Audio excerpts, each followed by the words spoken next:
I know the presentation of this is how and where it's still in the works, but you're tying it to the Olympics and a wonderful committee that's already in gear for that big 2010 event.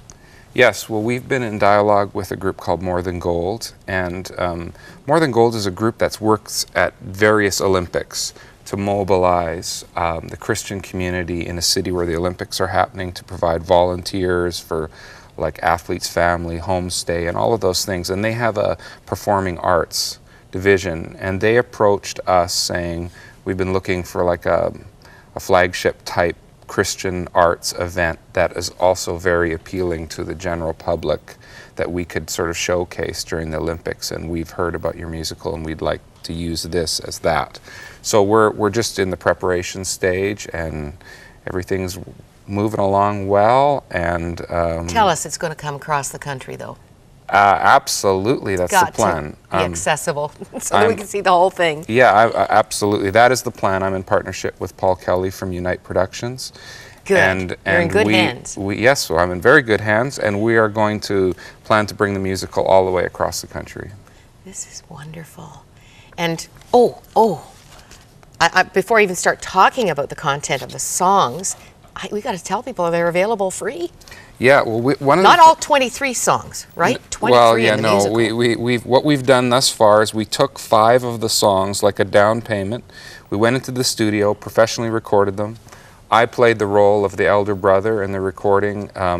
Colin Jantz, the son of Paul Jantz, an incredible Canadian up-and-coming singer, played the role of the prodigal son, and then one of the hinge characters in the story, one of the hinge female characters in the story, is the young woman from Egypt, and she's played by Marika, who's had a couple of top 40 hits in Canada and is a wonderful singer, believer. And so we put this together, and it's completely free of charge. Wonderful. So where do they log on to? Well, they can go either to prodigal-god.com. They can also just follow a link from my website, briandoerksen.com. And they just fill in some information, and you get sent a link, and you download the 5 songs. Thank you. I think you should make it conditional that everyone who receives this treat prays that many people at the Olympics will see this production.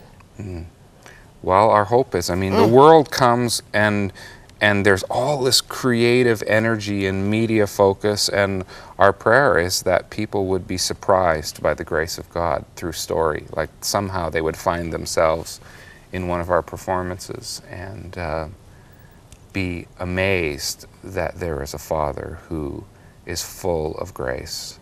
I mean, we're so conditioned, fatherhood in our country and in the world, we're so conditioned that it's so much about, you know, being a taskmaster or being completely abandoned by our fathers. And so this story holds up the God side. You know, this is what fatherhood is about. Don't let that title scare you. It's a good hook, though. You were hooked as a young man called to be a musician for God. It was very clear for you, Brian, wasn't it?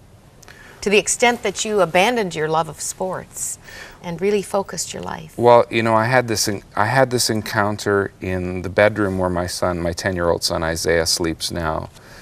And you know, it's funny how, you know, as a teenager you can feel like I've got my life figured out. This is what I'm going to do, and they were completely different things that I was doing now, until one night the Spirit of God came into the room, and basically I just sensed God say, will you give me your whole life to serve me? And I just collapsed on the floor onto my knees, and I said yes, and I wept for a long time, and I got up, and it was like the desire for those other things was gone, and a desire to do what God wanted and worship Him, and I picked up the guitar and just started to express my heart, and I haven't stopped, really. I mean, it's not always easy, but what God did in my heart on that night in my bedroom has carried on. Sure, there are many watching who would love to have that clear call and sense of purpose, that visit from God. What a blessing. I think we all can, and if we just present ourselves to God, I think God has an amazing call for all of us. It doesn't mean that here's the irony, is my greatest fear growing up was to have to get up in front of people and speak or sing. I'm very shy by nature, liked the hidden role, I loved organizing things. I have a very sort of structured mind and a creative mind, but I didn't want to do anything up front. So God takes you into the giant, doesn't he? yeah, but you know, it's goodness too, right? Like God doesn't take us anywhere where it's not going to be, it doesn't mean it's going to be easy, but it's going to be good for us, and it's going to be goodness flowing through us when we do that. Well, he says his will is good, pleasing to him and to you ultimately, and perfect. It's a perfect fit. Is this a perfect fit? Have you loved this? Oh, I've loved the journey. I mean, if nothing happens with the project as far as it becoming a smash public success, I've loved the journey into this story, into exploring, researching it, into writing the story, into singing the story, into meditating on the Father Heart of God, and just coming face to face with the prodigal nature of God, that God, in his wasteful extravagance, in his incredible grace, that I can't control him, I can't reduce him to a system. There's something always a little bit dangerous about this journey.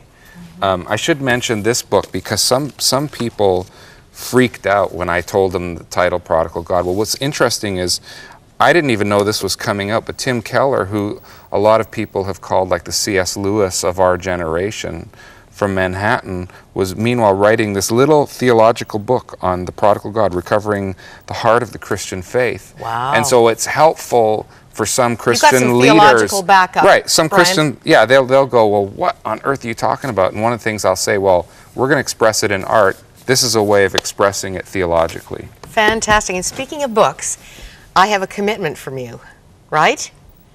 That you What? will come back soon. Oh, yes, sure. Because you have a book, and there is no way we're going to even touch this. It's just too rich for a quick bypass here. Make love, make war. Now is the time to worship. Ooh. Yeah, I spent the last couple of years, just writing that in private, and a publisher came to me and said, there's a book in you, and I went, whoa, okay, and God had been speaking to me that I was going to put pen to paper and start actually writing, and so, yeah, it's August 2009, what a gift. I haven't had a chance to read it yet, so we'll let you sing for now, but please come back, because this is spiritual artillery. Just in case we're talking about singing our way into the next kingdom. No. We have some other things we need to explore.